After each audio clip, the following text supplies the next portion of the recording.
ప్రియమైన దేవుని బిడ్డలందరికీ వందనాలు చెల్లిస్తున్నాను. క్రొత్త సంవత్సరాలు అందరూ క్షేమంగా ఉన్నారా? నూతన సంవత్సర శుభాకాంక్షలు అందరికి కూడా, శ్రోతలందరికి కూడా. మరి పోయిన సంవత్సరం కృతజ్ఞతలు అందరూ చెల్లించేశారా?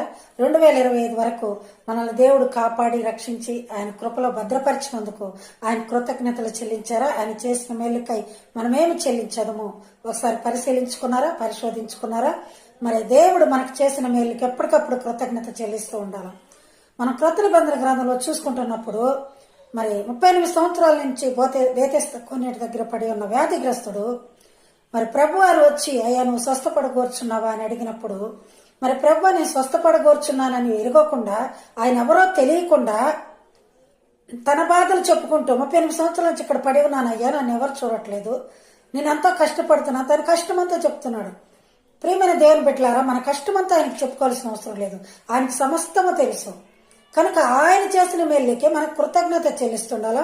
ఆయనతో జీవిస్తున్నప్పుడు ఆయన మన కష్టాలను తెలుసుకుంటాడు. ఆయన మనకు కావాల్సిన ఏర్పాట్లను చేసి 2026లోకి తీసుకొచ్చున్నాడు మనల్ని. కనుక మనమేం చేయాలి? పోయిన సంవత్సరం గడిచిన వాటన్నిటి గురించి దేవుని కృతజ్ఞతలు చెల్లిస్తాడు. ఇక్కడ 38 సంవత్సరాల నుంచి కోనేటి దగ్గర పడి ఉన్న వ్యక్తిని దేవుడు రక్షించాడు, స్వస్థపరిచాడు, లేచి వెళ్ళిపోమని చెప్పాడు. చక్కగా లేచి వెళ్ళిపోయాడు.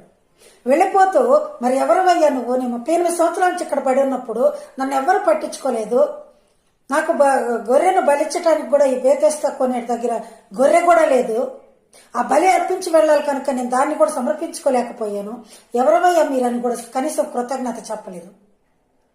మరి నీకు బాగు చేసిన వాళ్ళు ఎవరైనా యూదులు అడిగినప్పుడు ఆయన ఎవడో నాకు తెలియదని యోహాను సువార్త 5వ అధ్యాయం 1 నుంచి 16 వచనాలు మనం చూసుకుంటున్నప్పుడు క్లియర్గా అందులో ఉంది. ఒకసారి చదవండి ప్రియులారా మీరు. యోహాను సువార్త 5వ అధ్యాయం 1 నుంచి చూసుకుంటున్నప్పుడు ఆయన ఎవడో అని చెప్పి ఆయనను గుర్తిరగనట్లుగా ఉన్నప్పుడు, మరలా ఆలయంలోకి పోయి కూర్చున్నప్పుడు, మరుసటి రోజు విశ్రాంతి దినమైనప్పుడు ప్రభువారు గుర్తించి అడిగారు, అయ్యా నిన్నే కదా నేను స్వస్థపరిచినదని. అప్పుడు కూడా ఆయన కృతజ్ఞత చెప్పలేదు. కాకుండా యూదులకు పట్టించాడు ఆయన యూదులకు పట్టించి, ఇదిగో ఈయన నాకు స్వస్థపరిచిందని చెప్పినప్పుడు యూదులు ఆయన్ని పట్టుకుని చెరపట్టారు, ఆయన హింసించారు, బాధించారు. చూసారా ప్రియులారా? ఇప్పుడు స్వస్థపరిచినందుకు మనం ఆయన కృతజ్ఞతలు చెల్లించకపోక మనము శ్రమలకు ఆయన అప్పగిస్తున్నాం. యూదులకు అప్పగించి ఉన్నాడు.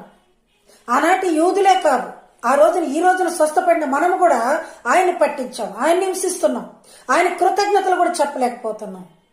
ఆనాటి యూదులే నిన్ను చంపిరనుకొంటి, కాదు కాదయ్యయ్యో నా పాప రుణమున్నకే